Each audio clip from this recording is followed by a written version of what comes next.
Akhirnya, kisruh para broker yang memainkan kendali atas vaksin teratasi dengan masuknya tentara ke dalam arena. TNI di bawah Jenderal Andika dengan gagah berani membungkam BPOM dan membuat Depkes manut. Imunoterapi dendritik yang dilanjutkan penyempurnaannya dan semoga bisa dilanjutkan ke tingkat komersial, kemudian dijadikan acuan alternatif senjata perang lain melawan COVID. Gitu dong TNI, itu baru namanya bernegara. Aktif ambil bagian karena ini wilayah perang, wilayah Anda, wahai abdi negara militer TNI. Jangan pikirkan lagi izin ini itu. Ini keadaan darurat perang. Selama resikonya mendekati nol, imunoterapi dendritik segera dipakai ke masyarakat. Terima kasih BPOM dan Depkes yang akhirnya manut dengan langkah TNI, dan terima kasih TNI yang dengan tegas bersikap karena ini wilayah perang biologi. Kita harus menangkan perang ini dan kami rakyat tidak keberatan TNI yang di depan. Jangan broker vaksin yang di depan mengacaukan kebijakan bernegara lagi dia. Vaksin Nusantara sekarang sudah berjalan aman. Berjalan aman setelah Kepala Staf TNI Angkatan Darat Jenderal menertibkan Kementerian Kesehatan dan BPOM melalui MOU di Markas Besar TNI di Cilangkap, Jakarta. Kasat menertibkan Kementerian Kesehatan dan BPOM melalui tripartit. Isinya menyetop istilah uji klinis vaksin Nusantara menjadi riset dendritik sel, dan ini dilanjutkan penelitian non-profit belum untuk vaksinasi massal. Izin itu tidak dibutuhkan. Titik, mission accomplished. TNI masuk. Di sisi masyarakat, kita juga harus mencermati esensi pernyataan Profesor Chairul Anwar Nidom, Guru Besar Biokimia dan Biologi Molekular Universitas Erlangga dan juga Ketua Tim Riset Corona dan Formulasi Vaksin dari Profesor Nidom Foundation atau PNF, yang mengatakan vaksin Nusantara mampu mengantisipasi mutasi COVID, di mana kalau menggunakan vaksin konvensional maka harus menunggu lebih dari 1 tahun. Keburu virusnya mutasi lagi. Ini yang menyebabkan vaksin konvensional gagal menghadapi COVID-19.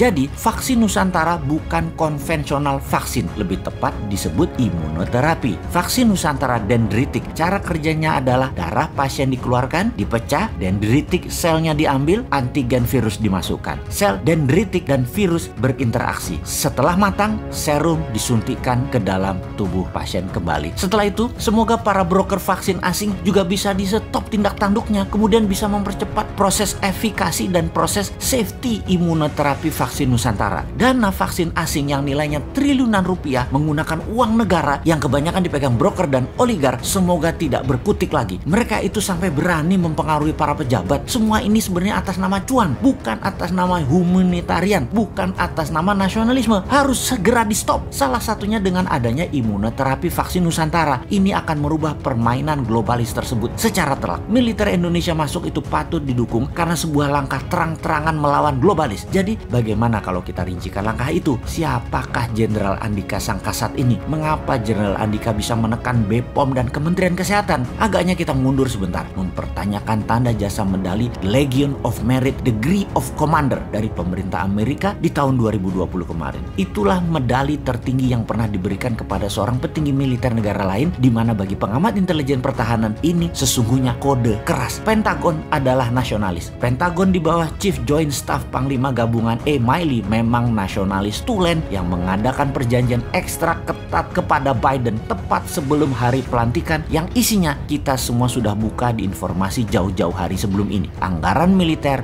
4 tahun ke depan nilainya 3 triliun dolar dan tetap berperang melawan Tiongkok. Apa yang terjadi? Semuanya disetujui oleh Biden. Jadi medali The Legion of Merit Degree of Commander adalah kode keras perlawanan terhadap globalis yang disematkan kepada Jenderal Andika. Dan kalau militer dalam hal ini Jenderal Andika bertindak, inilah tindakan nasionalis melawan globalis. Kembali ke imunoterapi vaksin Nusantara. Ini adalah kabar baik untuk kemanusiaan. Dunia segera melihat secercah harapan baru dimulai dari Indonesia tanpa cawe-cawe regulator yang miring ke globalis dan broker vaksin. Good luck.